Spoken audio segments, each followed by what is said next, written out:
Good afternoon, everybody, and welcome to Life as I See It with your hostess, Dina Nierenberg.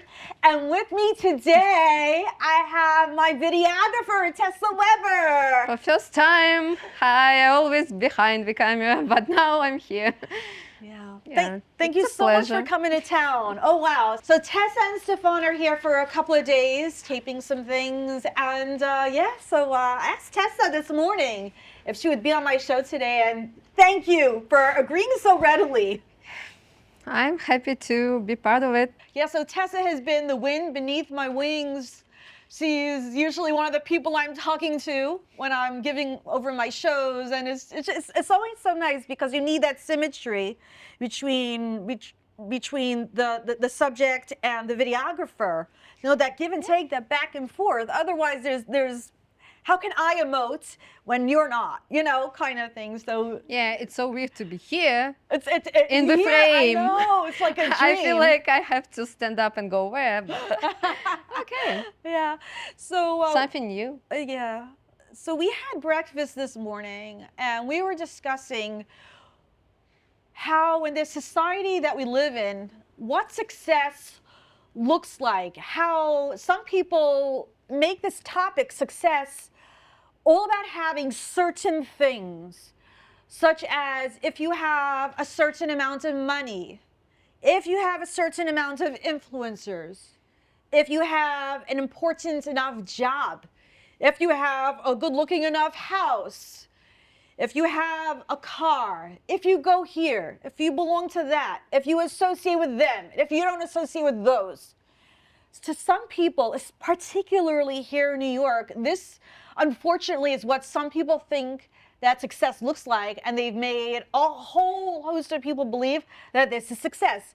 If I didn't get into a college, or I didn't go to college, or if I'm not currently working, you know, outside the house, that I'm a loser. This is what a lot of people have been led to think. What do you think, Tessa? That's true. When you introduce yourself, people even don't care what's your name. Most what you do, how you can be helpful, or how can they gain something from you. Yeah, but I feel like right now it's changing already. This whole productive culture and successful culture is about money and what you gain and have. I feel like it's start changing, but still, especially in big cities, you are no one if you don't have enough, how you said, money, influence, and everything. So you are worthy not only because you're a human being, but because of you have something.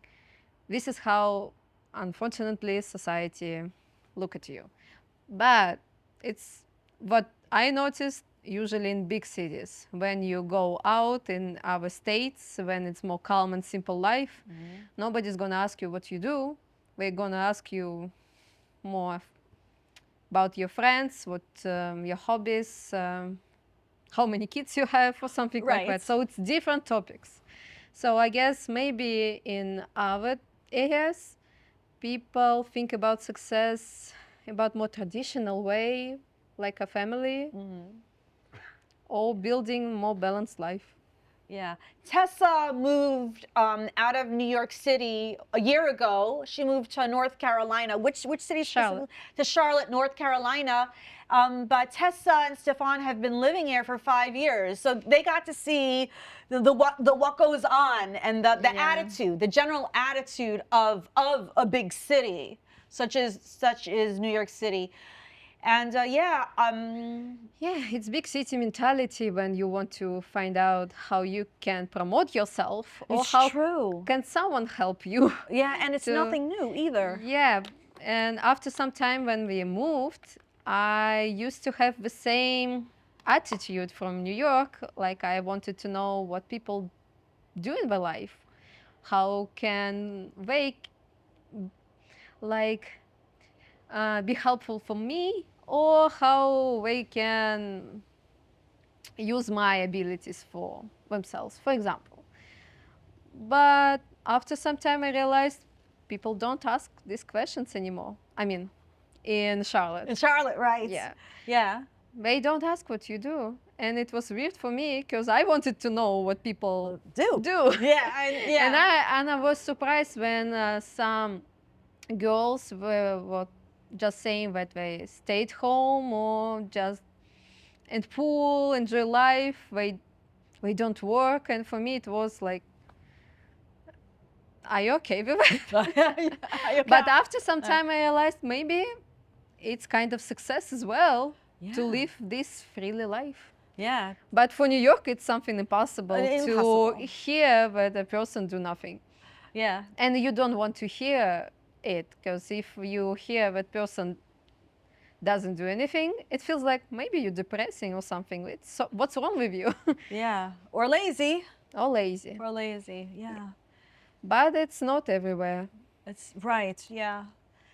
I know I'm so glad that we've been talking today because, you know, coming from New York, having lived in New York my entire life, I always thought it was about success and how you can measure your success. Do I have a house? Do I have a car?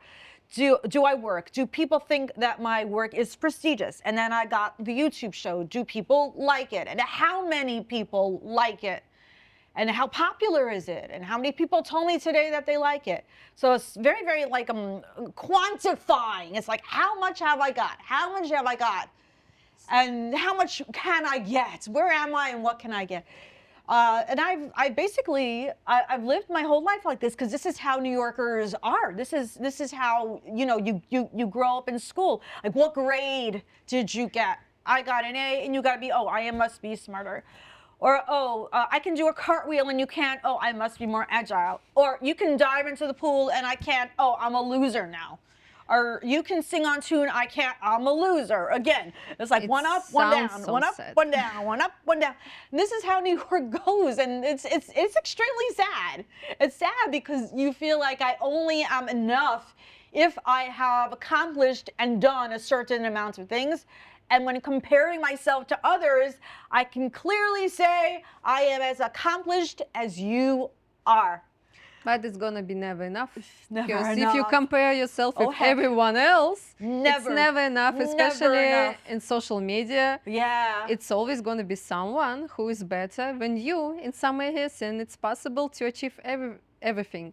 But in the same time, it's so sad that our value in ourselves became on something like foundation of value now, on some abilities, on some numbers, on something that even outside of you, but it's not that value you as a person. So we are not talking about that the person kind. You are not asking if this person is generous or is he looks happy.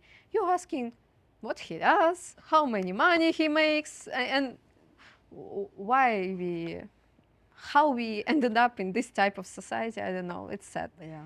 And this is what me as well, when I'm saying about judging all this stuff, but I'm the same. When someone's talking about introducing new person, you're not asking about this person, about his qualities as a person. You're asking about all this stuff. But I don't know why we do it. And after we ask them, we have our own perspective on his life based on it. So we have like our own kind of feedback, how we think right now about this person based on it. Even doesn't know what if he loves his wife enough, or is he kind to his children, or is he, I don't know, good neighbor. So we are not asking this type of questions about people. Yeah. It's so strange, you know. When you're talking about how long has this been going on for, well, I'm thinking about it. Remember, we were having like a discussion about the age of the Earth on the way here.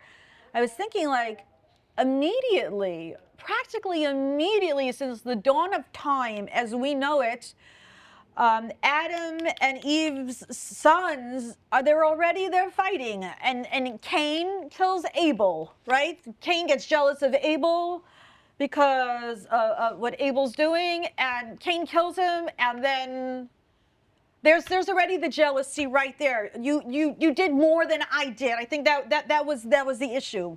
You bought a better sacrifice to God than I did, and yours was better, and yours was more. So there's right. Yeah, I didn't have the guns, and I'm sure he killed him somehow, and that's been the story, the human story for all of life as we know Yeah. it. This topic is even deeper if we're talking about sin. So, yeah. And I mean, this is like the Yeah. foundation of all this evil in us. That's right. That's So this is even deeper it's when we true. can go. This is the deep. Yeah, this is very deep. The show got even deeper than I thought it was going to get. But yeah, there's envy in people, and there's so much envy here in New York. You have more, and just some people argue that there's so much inequality here. You have so much more than I have. You own this, and I don't own this. I own this, and you don't own this. And you have more, and you have more, and you have more. And it's especially with the young set. I don't want to call the young set lazy. I don't think that per se that they are. But I believe that the younger generation doesn't necessarily know the virtue of hard work. That you work hard and then you get somewhere. They're like, oh, give me a handout because you have your life so easy. I want it so easy. So we have some weirdo running for mayor. I call him the commie, and he's trying to level the playing field. So there shouldn't be any more that you're more accomplished than me, or you're more accomplished than me, or I'm more accomplished than you. It should be like, oh, everybody has nothing, and therefore everybody has everything. It's like, but that's rooted in envy. It's like, why does not everybody see that this attitude that I must accomplish as much as you do in order to be successful, it all stems from envy, which is, I think it's the worst of sins. It's what causes all the trouble in the whole world. Yeah, I mean, even if you're talking about devil itself, Yeah. he was an angel who was envy to God. This is how he was fallen. So Yeah, that's true. that's right. Envy is the root of all evil in this world. It is the root of all wars that have ever been. It's the root of all evil. It's the root of why I feel like I don't have enough, and therefore I want, and I'm going to go after what you have. It could be that I'm just going to work myself to death, which is bad enough, or I'm going to step on your toes. I'm going to step on your toes and get what you have. I'm going to fight to get what you have that you so rightfully worked for. I want what you worked for. It's mine. I'll make sure I get it. I'll make sure I'm going to get all the acclaim. I'm going to make sure that no matter how much attention you get, I'm going to get more attention than you get. No matter how much you did, I'm going to get more. So supposing you have 5,000 followers, I'm going to get 10,000 followers. Supposing you spent $1,000 on your outfit, I'm going to spend $2,000 on my outfit. And the list goes on and on and on. The keeping up with the Joneses effect. It's not a new story. I'm not sure if all people, if all people dream about like gaining more because of someone has it. Sometimes it's maybe ego, just like Ego. from inside, From inside. like or they didn't have enough love or value in the like childhood, and right. when they grow up, they want to Prove something. but it's never enough. It's That's never why enough. you're never stopping. That's right. But the worst part, you never feel grateful and happy for you have right now. Yeah, right. And in the end, time flies. You can look at your life back and see how much time you spent on all the stuff that maybe in the end you realize doesn't even matter. Yeah. But like when people, older people, when you ask them if it's something that they would like to do more in their life, they always talk about simple things. Spend time more with family, or travel more, or something that more easy to achieve when all this career, money, everything. Because, I mean, what you gain if you buy, okay, marketing influence a lot as well. True. The advertising. It tells you that you're worthy if you have this type of bag or this type of new version of iPhone. People are crazy about new iPhone. No, But iPhone, it's right. happened every year, and they even wake up at 4 a.m. to get pre-order list. This is how we wanted to gain it, but what's behind it? What they try to fulfill inside? What they want to gain it, like more value with this phone right now, or what? What's the reason of Why do I need a trying new to buy it? iPhone? Yeah, Right. I mean, it's not like I want a new iPhone. It's something behind it. Yeah, there's always something And- behind the having to have a And new usually it's trying to fulfill your value, I guess, because true. marketing's saying that That- if you have this type of stuff, then you're you're- worthy. Uh-huh. But in the end, when you're, I don't know, old guy and you look at your life, you're never going to think about, oh, I had this iPhone version 17, or had this bag that I was dreaming about, or a car or a house. This house going to belong someone else. You True. could build it like a lot of years, and in the end, Yeah, it's it's going to true. be other family lives Oh, there. yeah, that's so true. So- you can't take it with you. In Nobody this can take it with case, them. If all your goals based on something like that, it's never enough. You're never happy. If you finally achieve some goals, you already feel like you need to achieve more because it's That's right. so. But it's marketing as well. It's influence. Oh, they're so very good at that. Social Oh. media is gonna say that, I mean, without followers or something, you're no one. And if you're not, I don't know, value yourself enough, you can start believing it if everyone's saying this type of Things. Yeah. things. Yeah. Yeah. In the end, you just have to find find your value Yeah. in God's view on you. That's right. That's right. So all this stuff that Walt tells you, he tells you opposite. He tells you that he thinks about even before you're born. He already right. knew you. He already So this is where true love and fulfillment, not right. in all this worldly stuff. It's never enough. Yeah. So, ladies and gentlemen, this is Life as I See It with your hostess, Dina Nierenberg, and my co-hostess, Tessa Weber. Thanks so much for joining me today. This is so amazing. Happy to be here Thank as well. you. Love you all. Take care. Have a beautiful, Bye. blessed day.